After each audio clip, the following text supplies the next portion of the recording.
Ko je zgazio gospođu Mjesec? Slovenci su se nekako uspešno izvukli iz svađe pre nego što je počela glavna makljaža. Znaš li ti, prosim, drug poručnik, šta si ti čuo od te njihove prdnjave? Ne vem, ja sam samo kuvao kao. Kako kao? Slađo. Iako su oni tu prvi zakuvali i prvi proglasili nezavisnost 1991. godine, što je pokrenulo domino efekat i raspad cele Jugoslavije, sa Slovencima nema tih teških trauma i nekog hejta. Kad bi Srbi baš želeli da uvrede Slovence, rekli bi im da su bečki konjušari, a u blažoj varijanti bi ispričali vic o tome šta radi plavuša između dva Slovenca. Smeta, ali u realnosti Srbi cene Sloveniju zbog njene prirode, uređenosti, sigurnosti i evropskog standarda života. Pa iako ih ponekad zezaju da su dosadni, postoji velika doza poštovanja. Jeste, u srpskim očima ti ozbiljni i organizovani Slovenci više liče na te druge alpske republike i nemaju tu južnjačku energiju i dušu slovensku koja bi samo da se igra. Sa druge strane, kad se pogleda sa Triglava kao vamo, mnogi Slovenci vide Srbe kao dobroćudne, gostoljubive i kao veseljake koji umeju da unesu radost i toplinu u društvo. Interesantni su im naša kultura i sport, prepoznaju zajedničku istoriju i sličnosti u jeziku. Opet neki Slovenci nas doživljavaju kao preglasne, ponekad tvrdoglave i temperamentne. Neki imaju rezervisan i oprezan stav prema Srbiji kao državi koja je vodila nekoliko ratova tokom 90-ih. Priključenje Slovenije Kraljevini Srba, Hrvata i Slovenaca 1918. godine bilo je rezultat poraza Austro-Ugarske u Prvom svetskom ratu i težnji slovenačkog naroda za ujedinjenjem sa ostalim južnim Slovenima. O tom ujedinjenju u Novom kanalu postoji kompletan video koji govori o motivima i Srba i Slovenaca. Slovenački političari brzo su pristupili ujedinjenju, videći u tome zaštitu od italijanskih teritorijalnih pretenzija prema zapadnim slovenačkim krajevima. Uloga Srba, tačnije srpske vojske i dinastije Karađorđević, bila je presudna pošto je Srbija izašla iz rata kao pobednica sa međunarodnim ugledom i vojnom snagom, što je omogućilo da se ujedinjenje sprovede pod srpskom krunom. Mnogi Slovenci su u tom trenutku ujedinjenje doživeli kao korak ka slovenskoj solidarnosti i oslobađanju, iako su već tada, slično kao kod Hrvata, postojale razlike u pogledima na buduće uređenje zajedničke države. Oni su se uglavnom nadali federalnoj državi, dok je srpska politička elita insistirala na unitarnom i centralizovanom modelu sa Beogradom kao glavnim centrom. Slovenija je ušla u kraljevinu kao najindustrializovaniji deo bivše Austro-Ugarske, sa razvijenom železničkom mrežom, rudarstvom, fabrikama i zanatstvom. Donela je viši nivo tehničke i ekonomske kulture, što je pomoglo modernizaciji cele države. Kao deo Austro-Ugarske, Slovenci su nasledili i efikasnu birokratiju i pravni sistem, koji su često služili kao uzor za reforme u novoj državi. Njihovo iskustvo sa evropskim institucijama i zakonodavstvom imalo je pozitivan uticaj na standardizaciju uprave. Slovenija imala relativno visoku stopu pismenosti i razvijen obrazovni sistem. Slovenci su doprineli nauci, umetnosti i kulturnoj razmeni unutar kraljevine. Zahvaljujući geografskom položaju i kulturnim vezama sa srednjom Evropom, Slovenija je predstavljala prozor prema zapadu i doprinosila ideji evropske orijentacije države. Sa druge strane, Slovenci su izašli iz viševekovne austro-ugarske senke. U novoj državi su dobili širu upotrebu slovenačkog jezika u školama, medijima i administraciji.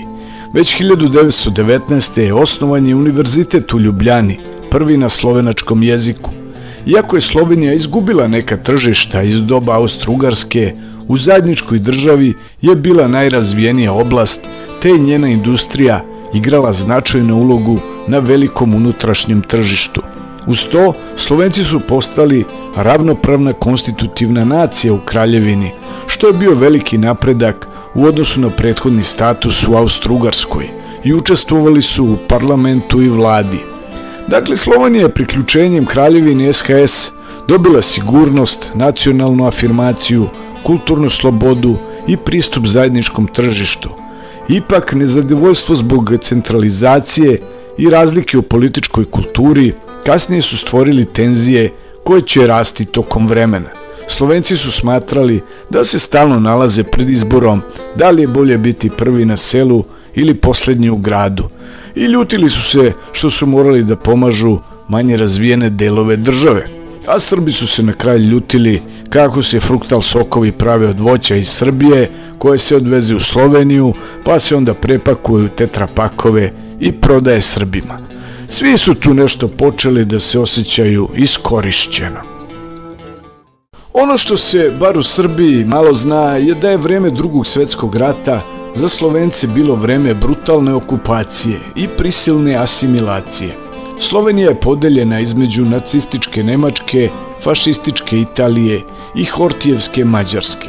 Slovenci su prolazili kroz aneksiju i nasilnu germanizaciju ili italijanizaciju, dok su se sprovodila i masovna iseljavanja sa nekih teritorija.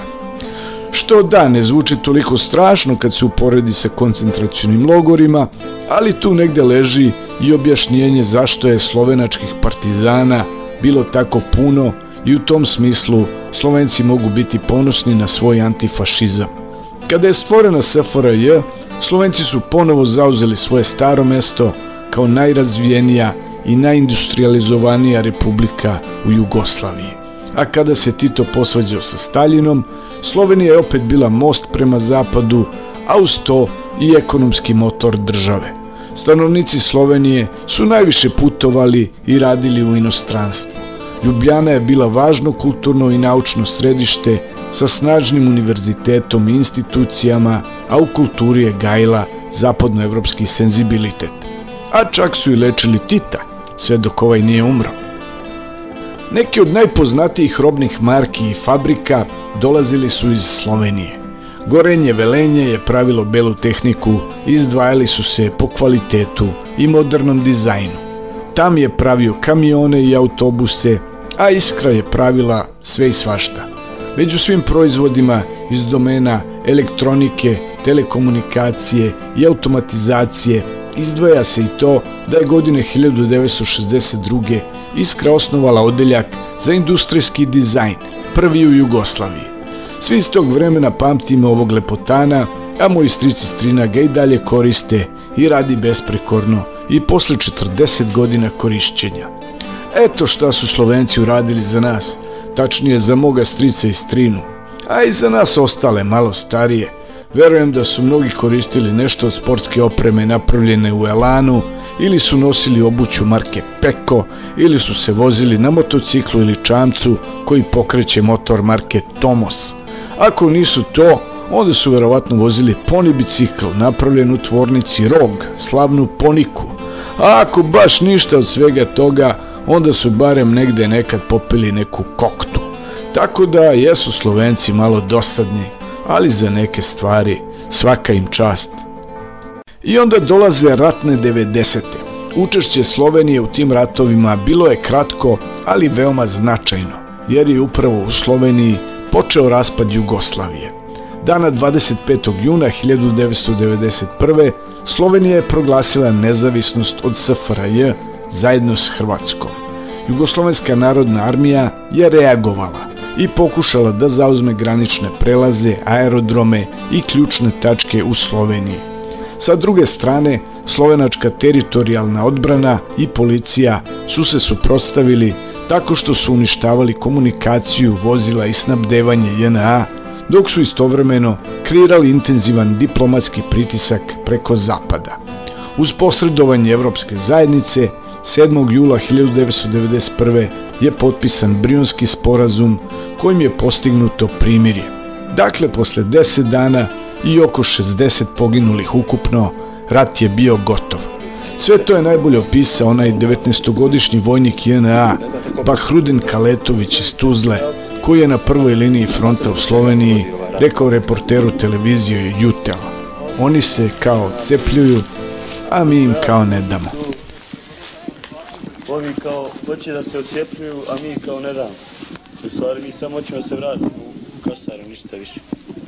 Zašto se tako brzo sve završilo? Pa u Sloveniji nije bilo mnogo Srba, a nije bilo ni traumatičnog sećanja na događaj iz Drugog svjetskog rata kao što je postojalo u Hrvatskoj i Bosni i Hercegovini.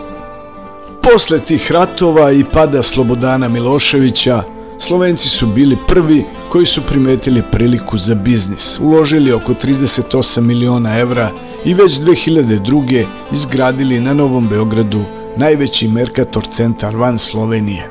Za Mercatorom su došli Gorenje, Krka, Droga Kolinska, Triglav osiguranje, a NLB banka je na kraju kupila Komercijalnu banku, petu po veličini u Srbiji. Srbija je važno tržište za slovenačku robu i usluge, ali i u suprotnom smeru ide dosta proizvoda, najviše iz domena hrane, industrije i hemije. Nećete verovati, Srbija više izvozi u Sloveniju nego što iz nje uvozi.